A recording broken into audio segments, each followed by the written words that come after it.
Nikigeukia katika kipengele cha takwimu za wiki kwa wiki hii hapa kuanzia Agosti 6 hadi leo 13 kwa mwaka huu, hasa Yanga na Simba kwa mechi za kirafiki zilizotangulia, picha kubwa ni kwamba timu zote mbili zilikuwa bado kwenye maandalizi, lakini Yanga imeingia kwenye msimu rasmi ikiwa na ushindi wa Ngao ya Jamii. Kuna jamaa mmoja alisema kwa usajili walioufanya Yanga naona kabisa wakichukua makombe yote ya msimu huu. Sitaki kusema haraka, ngoja tuone bwana. Ngao ya Jamii kitu gani? Ngoja tusubirie michezo mingine huko mbeleni. Msitutishe eti wana Simba. Kwani mnatishika na hilo kombe moja bwana? Mashindano yako mengi huko mbeleni. Mechi ya Yanga, tukiangalia mechi ya Yanga na Eagles du Congo ilichezwa Agosti 9 huku Simba ikipoteza 0-1 dhidi ya Kenya Police. Katika mchezo wa Simba Day uliochezwa Agosti 8, Simba pia ilikuwa imeshinda Almeric bao 2-0 katika maandalizi yake. Kwa hiyo tukiangalia takwimu za Yanga kwa wiki hii hapa, mechi mbili wamepata ushindi mmoja, wamepata kipigo kimoja na mabao ni mawili kwa mawili. Okay? Yanga na Eagles du Congo walipata bao moja, walifungwa mabao 2-1, ilikuwa ni mechi ya kirafiki. Na katika mechi ya Ngao ya Jamii, Yanga walifunga bao 1-0 dhidi ya Simba. Katika kirafiki dhidi ya Eagles, Peter Shalulile alifunga bao kwenye debut yake ya Yanga, lakini Eagles wakashinda bao 2-1. Kisha jana Yanga ikapata ushindi muhimu zaidi wa wiki kwa bao 1-0 dhidi ya Simba na kutoa Ngao ya Jamii. Jambo muhimu hapa ni kwamba Yanga imeonyesha tofauti kati ya kirafiki na mechi ya ushindani. Are we together? Jambo muhimu ni kwamba Yanga imeonyesha tofauti ya mechi ya kirafiki na mechi ya ushindani. Kirafiki walifungwa bao 2, wao wakafunga bao 1, lakini mechi ya ushindani wao wamefunga bao 1-0. Hii inaonyesha kwamba matokeo ya pre-season hayakuwa lazima yaakisi kiwango cha mwisho wa timu, na hili tulilijadili. Tukigeukia klabu ya Simba, takwimu za Simba kwa wiki hii hapa, mechi zilizothibitishwa kuchezwa ni 3, ushindi walipata mechi moja, vipigo 2 na mabao ni 2-2. Simba walicheza na Almeric mechi ya kirafiki ambapo Simba walifunga mabao 2-0. Simba wakacheza na Polisi Kenya, ilikuwa ni mechi ya kirafiki katika ile siku ya Simba Day ambapo Polisi Kenya waliwafunga Simba bao 1-0, na Simba wakacheza na Yanga Ngao ya Jamii ambapo walifungwa bao 1-0. Hapa kuna jambo la kuvutia sana. Simba imefunga mabao 2 tu katika mechi hizi 3, na mabao yote 2 yalikuja katika ushindi dhidi ya Almeric. Katika mechi 2 zilizofuata haikufunga kabisa. Hiyo ndio takwimu ambayo Steve Barker anatakiwa kuiangalia kwa umakini zaidi. Kwa hiyo matokeo pekee, Yanga inaonekana kuwa imeingia vizuri zaidi kwenye mechi ya kwanza ya ushindani. Yanga ililinda bao hilo hadi mwisho, na hapo ndipo takwimu zinakuwa za maana. Okay? Na kama kulikuwa na vipindi vya michezo ambavyo Simba ilionekana kuwa na mpira au pressure au output ya mwisho ndio iliyotofautisha timu hiyo. Kwa hiyo kwa sababu pressure iko zaidi upande wa Simba kwa sasa, lakini kuna tahadhari moja muhimu. Mechi za kirafiki hazipaswi kupewa uzito sawa na Ngao ya Jamii, kwa sababu makocha hutumia friendlies kujaribu wachezaji, mifumo na combination tofauti. Pale kuna baadhi ya mbinu wanakuwa wanazificha, kuna vitu vingi ambavyo wanakuwa hawavitumii pale katika ile mechi ya kirafiki. Kwa hiyo kitu cha kuangalia kwenye takwimu za sasa, kitu cha kuangalia ni kwamba Yanga, jambo ambalo wameonyesha wanapopata bao wanaweza kulinda matokeo, na hilo jambo ni muhimu sana katika mechi kubwa. Kwa hiyo kwa kifupi ni kwamba timu iliyokuwa timu bora kwa wiki hii imeonekana ni timu ya Young Africans. Timu yenye alam kubwa zaidi, yenye pressure kubwa zaidi ni timu ya Simba, na mchezaji alianza wiki kwa impact kubwa ni Peter Shalulile, alifunga kwenye debut yake dhidi ya Eagles. Mchezaji ambaye aliamua taji ni Albert Kangwanda. Takwimu kubwa za Simba za kuogopesha, mabao 0 katika mechi 2 za mwisho. Katika mechi 2 za mwisho klabu ya Simba haijaweza kufunga, wameibuka 0, wamefungwa, kwa hiyo ili inabidi lifanyiwe kazi. Takwimu kubwa ya Yanga ni kwamba imepoteza kirafiki, lakini imeshinda mechi yake ya kwanza ya ushindani ya kutoa ngao ya jamii. Bravo Young Africans. Lakini tukumbuke pia huu ni mwanzo tu, mambo mbeleni yanaweza yakawa tofauti, na dirisha la usajili pia bado halijafungwa. Simba wenyewe wamesema wana vyuma vitatu ambavyo wanataka, kati ya hivyo vitatu wanaweza wakamchukua mmoja au wawili kwa ajili ya kureplace nafasi ya Selemani Mwalimu. Kwa hiyo kwa sababu dirisha halijafungwa na usajili unaendelea, lolote linaweza likatokea. Kwa hiyo Simba msife moyo, na Yanga msibweteke mkaona basi mmeshamaliza kwa huu msimu. Lolote linaweza kutokea. John anasema that's unique point. Thank you for your analysis. Asante sana John. Tugeukie sasa katika kipengele cha ripoti ya uhamisho ili tuweze kukamilisha lisaa hili la kwanza la kipindi hiki cha Mambo Leo. Dakika 49 zikiwa zimeondoka baada ya kugonga 5 kamili kwa saa za Afrika ya Mashariki. Okay, tukiangalia ripoti ya dirisha la usajili kwa Alhamisi ya leo Agosti 13 mwaka 2026, nimepita kwenye taarifa za hivi karibuni za usajili Tanzania na Ulaya, ambapo kuna tofauti kubwa kati ya usajili uliothibitishwa na tetesi. Tofauti ni kubwa. Kwa hiyo hapa nitatenganisha, tusichanganye habari na uvumi. Yani uvumi huo unakuwa mwingi kuliko habari zenyewe. Hivi umewahi kugundua kwa nini habari zako nzuri watu huwa hawazisambazi kama habari zako mbaya? Yani ukifanya jambo zuri watakaa kimya kama vile hawaoni. Likitokea jambo baya tu, umefanya jambo baya, umeteleza, ndani ya dakika 5 na kuambia familia yako yote wanakuwa wamejua. Tukianza na Tanzania, tukianza na hili jina kubwa, Faisal Salum maarufu Feitoto ndiye habari kubwa mjini. Wewe ukitaka kuuza habari basi ukiweka tu jina la Faisal.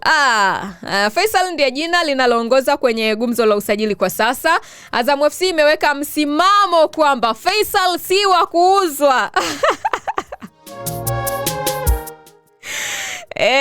Jamani Azam, poleni, lakini mtafanya nini sasa? Inabidi mumlinde mchezaji wenu. Azam wamesema hivi kwamba Faisal si wa kuuzwa kwa Yanga wala Simba kwa sasa, labda huko baadaye. Kwa sasa si mchezaji wa kuuzwa kwa Yanga na Simba, licha ya kuhusishwa na klabu hizo mbili. Taarifa ya leo ya The Citizen inasema kwamba Azam imekataa uwezekano wa kiungo huyo kuondoka. Ni mtaji wao jamani. Faisal ni icon ya Azam ujue. Sasa wamekataa bwana. Hawataki. Unashangaa hata wakiweka kwamba inatakiwa bilioni kadhaa ili Faisal mumchukue, watu watatoa hela. Watu wanamtaka bwana. Kwa hiyo kuhusiana na Feitoto kwenda Simba, tetesi hizo zipo, interest pia ipo. Ni kweli Simba wanamtaka, wanamhitaji, lakini deal bado haijakamilika, haijathibitishwa kabisa kwamba Faisal anaenda Simba. Hizo ni tetesi tu. Hilo ndio jambo muhimu. Kuna taarifa kwamba Simba imekuwa ikimfuatilia Faisal, lakini hakuna uthibitisho kwamba Faisal amesaini Simba, na kama akisaini basi mambo yatakuwa hadharani. Na kwa upande wa Azam, ujumbe wao kwa sasa ni wazi. Wanataka kumbakiza Faisal katika klabu yao. Bado ni mchezaji wao halali na bado ana mkataba na Azam FC. Tukirudi sasa Faisal kuhusishwa na Yanga vile vile, hapo ndipo historia inafanya habari iwe kubwa zaidi. Faisal aliwahi kuichezea Yanga kabla ya kuhamia Azam. Kwa hiyo yeye kurejea Jangwani kungekuwa usajili mkubwa sana kisoka na kisiasa kwa mashabiki. Lakini kwa taarifa ya sasa Azam pia imezuia uwezekano huo. Haupo. Faisal bado ni mchezaji wao, bado wanamhitaji, bado wanamkataba naye, kwa hiyo hawamuuzi kwa Simba wala kwa Yanga. Bado yuko sana Azam. Faisal unaenda wapi?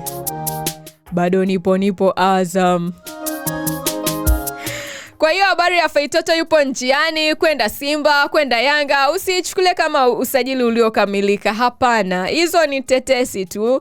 Ni tetesi na interest za watu kwamba Wengine wamekuwa wakiendelea kutumia hilo jina kwa sababu watu wengi wamekuwa na shauku kubwa ya kutaka kujua, je, Faisal ni kweli atasaini Simba, atasaini Yanga? Kwa hiyo wengi wamekuwa wakitumia hiyo kwa ajili ya kupata kile wao wanachokitaka.